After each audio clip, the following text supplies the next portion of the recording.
My question about my inner being would be, and I desperately hope that you can perceive my question without me having to describe it too much, which I'm sure you can. That desperation will be hard for us to make our way through. Can you lighten up a little bit? Can you give it a rest? Can I give what a rest? The desperation? Okay. My question is about, I'm very satisfied with my inner being and my relationship with it. In many ways, it seems of a similar nature to what Esther, Abraham experienced, although maybe it's totally different. It's similar, and the more you are allowing it to continue to expand, the more like it is. Your relationship with your inner being is just a budding relationship. You're just getting to know one another. Esther hasn't even begun to allow us to assist her in the ways that are possible, because she's still hung up on her humanness to a certain extent, and so are you.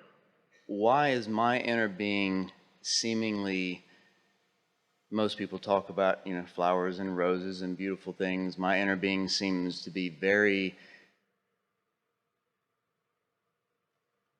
Don't let others define what's nice for you. Don't let others and their words that may be aligned words or not, don't let them dictate to you what is wanted by you. Let your emotions guide you. So the inner being that I'm speaking of, which I'm sure that you perceive on, that is my inner being, because it seems very, it's magical, it's powerful, but it's extremely, well, I'll lay it out there. It takes the form of a dragon very often. It's very powerful, very vicious, but beautiful. You translate it that way because of its power. Everything is coming through your interpretation. So the block of thought that you are receiving, because there are very few humans who are physically around you, who are connecting with this energy and allowing it to flow. And so your mind had to make it something really unusual. And so you used all of those elements of power and speed and force and stamina and intensity and all of that. You see what we're getting at? Mm-hmm.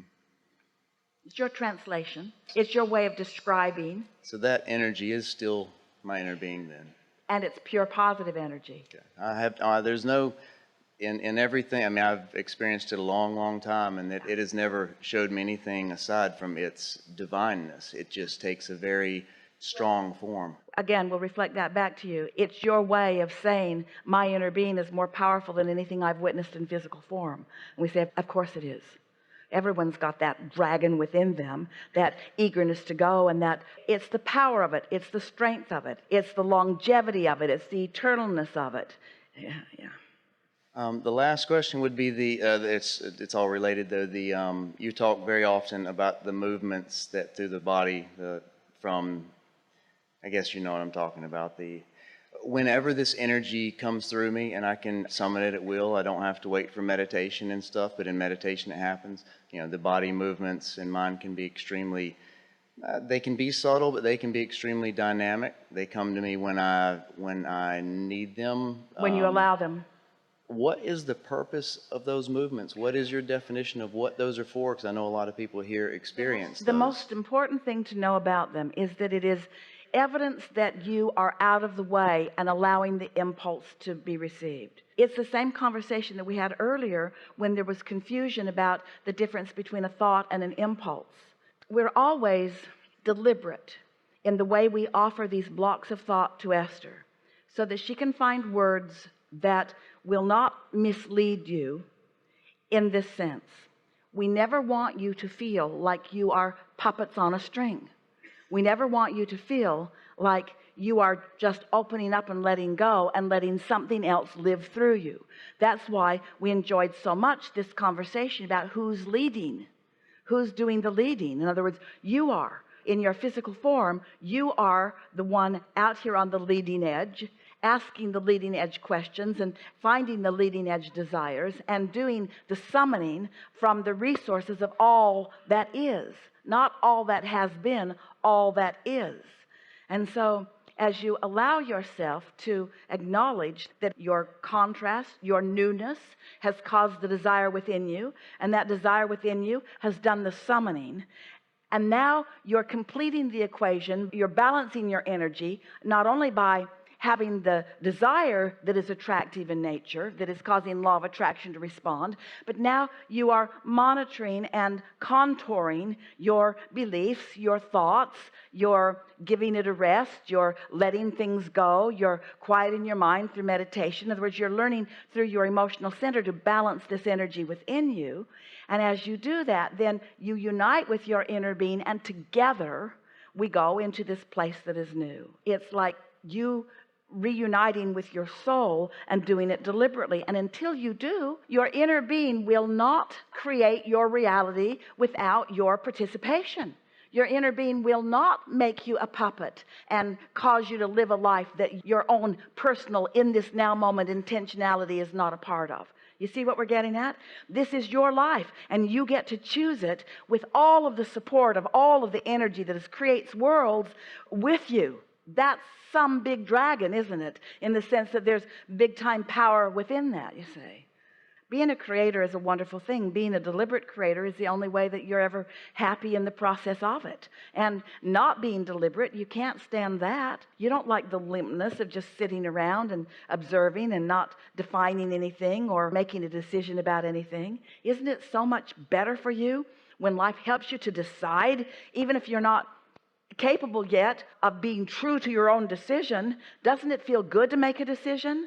And don't you really like it when that decision is something that you own? And don't you like it even more when the decision that you made, that you've practiced owning, now is reflecting outwardly into your life with evidence? Yeah.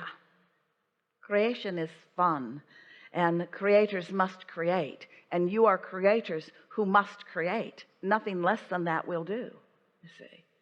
You just can't phone it in. You can't. You're here. The fact that you are here is evidence of who you are.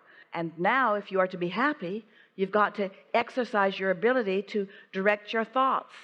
And when you do, feelings of well-being come over you, feelings of satisfaction, feelings of clarity, feelings of right place, right time. You get in sync with the universe. Everything works for you. A sort of magic surrounds you.